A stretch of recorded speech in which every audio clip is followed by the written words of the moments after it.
Hey guys, it's Rio here. Hey, I wanted to make a video on the October surprise. I keep hearing a lot of different things. Keep hearing about a dirty bomb going off in October, videos on bird flu lockdown, which we're seeing they're pushing that agenda. Biden getting kicked off the ballot and they're going to replace him with Michelle Obama. Russia nuclear bombs like the East Coast or sets off nukes on NATO. Israel, Hamas, World War III. China invades Taiwan. Economy collapse. All sorts of things I keep hearing just so that the elections could be canceled or won't happen or civil unrest will happen. What do you guys think? Let me know in the comments and check out my video. Thank you. There's one candidate who looks very good here, and that would be Michelle Obama coming from the top rope with an elbow from the sky, leading Donald Trump by 11 points. For comparison's sake, Joe Biden is tied. People like Gavin Newsom, who we've talked about as a potential replacement, is trailing by 3 points. So, egg on my face, maybe Gavin Newsom would not be a better replacement than Joe Biden. And we're going to continue to watch these polls. But Michelle Obama is rocking Trump's clock here. Representative Craig made the call for Biden to withdraw from the race on a social media post this morning. Today, Fox 9's Babs Santos spoke with a political analyst on this big development. Babs? Karen, clearly pressure is mounting against President Joe Biden from inside of his own party as Angie Craig now joins congressmen in Arizona and Texas who have already called on Biden to step aside. This weekend, the fallout continues for President Joe Biden after his first debate against former President Donald Trump. As public opinion polls are indicating, he did very badly. Hamline University political science professor David Schultz says Biden needs to do something to change the direction of his campaign and keep his political career alive. It's nosediving right now. Going into the debate, Biden was already behind in national public opinion polling. And according to new polling, his performance late last month did not ease concerns about his age and mental fitness. Schultz says Biden is falling significantly behind in key swing states and even losing his advantage in some states that were thought of as a safe bet for the Democrats. He's in trouble. If Trump is competitive in Minnesota, then Biden is in serious trouble. As of Saturday, 2nd Congressional District Congresswoman Angie Craig has seen enough. She released a statement that reads in part, "I do not believe the president can effectively campaign and win against Donald Trump. This is not a decision I've come to lightly, but there is simply too much at stake to risk a second Donald Trump presidency. That's why I respectfully call on President Biden to step aside as the Democratic nominee."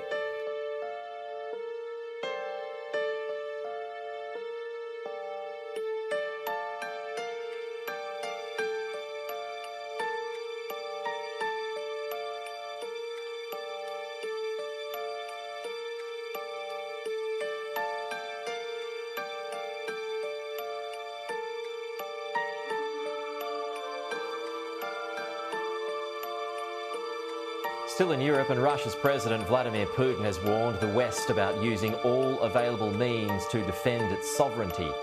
When questioned about the risks of nuclear war over Ukraine, Mr. Putin said this morning Russia's nuclear doctrine permits the use of weapons in response to a number of threats. He says the West has repeatedly accused Russia of threatening nuclear, but says this is wrong, and brought attention to America's use of nuclear in World War II. For some reason, the West believes that Russia will never use it. If someone's actions threaten our sovereignty and territorial integrity, we consider it possible for us to use all means at our disposal. This should not be taken lightly. And that, of course, is something that he's threatened before. Ukraine launched large-scale drone attacks across Russia's Belgorod, Rostov, Volgograd and Voronezh, targeting Russia's energy infrastructure on the night leading to Tuesday. An oil depot and substations in Russia are on fire and 4 people have been killed as a result of the attacks. According to the head of the border Belgorod region, Vyacheslav Gladkov, as a result of the shelling of several villages in the region, 4 people were killed and 20 others were injured. Some 160 apartments, 60 houses, and 140 cars were damaged. There are interruptions in the power lines.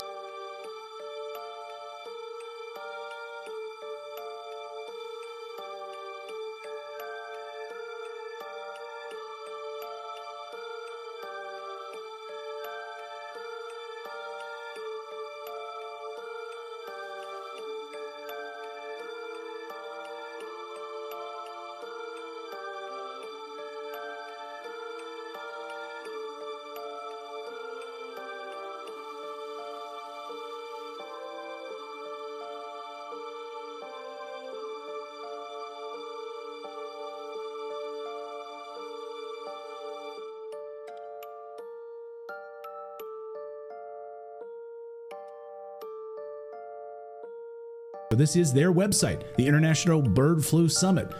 As I was working on the story, my son said, "What is a summit? Why are they holding a bird flu summit?" And I said, "Well, money. It's a great question. They're charging a lot to go to it, by the way. And you can see all the different speakers that are showing up to the bird flu summit. And then I'm going to show you the breakout sessions here. So it's a 3-day event where you can go to different events and different breakout sessions. I think they have over 20 different breakout sessions. So let's take a look here on your screen. Preparedness in birds, in cattle, prevention and recovery detection in pets and in people, and response in people. So let's go down here and scroll down on their website. You can all download this if you guys want to and take a look for yourselves. Again, not a conspiracy theory. It's on their website. Here's the first breakout session: mass fatality management planning. So we're all going to die. That's positive. How do we handle that? Direct fatality management tactical operations. You know, when all the bodies start piling up, I'm going to go to that breakout session. Activate fatality management operations. Conduct morgue there's not even operations. The word prevention.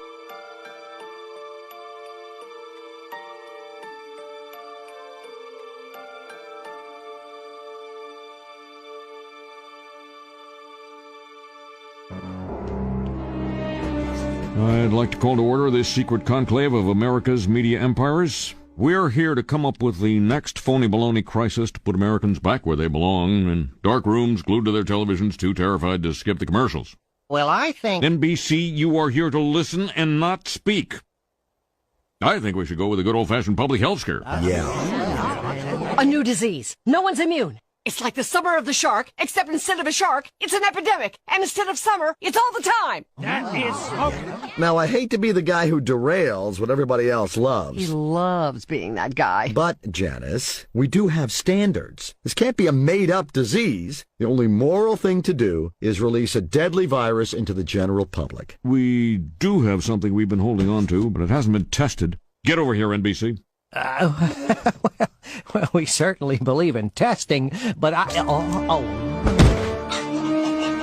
Wow.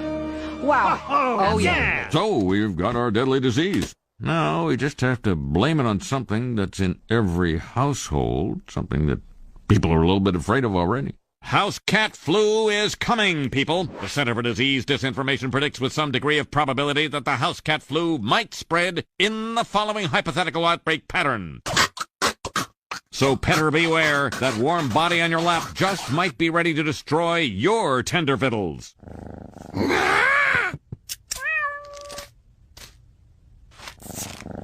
Springfielders are advised to stay tuned for more information if they experience any of the following symptoms: mild thirst, occasional hunger, tiredness at night,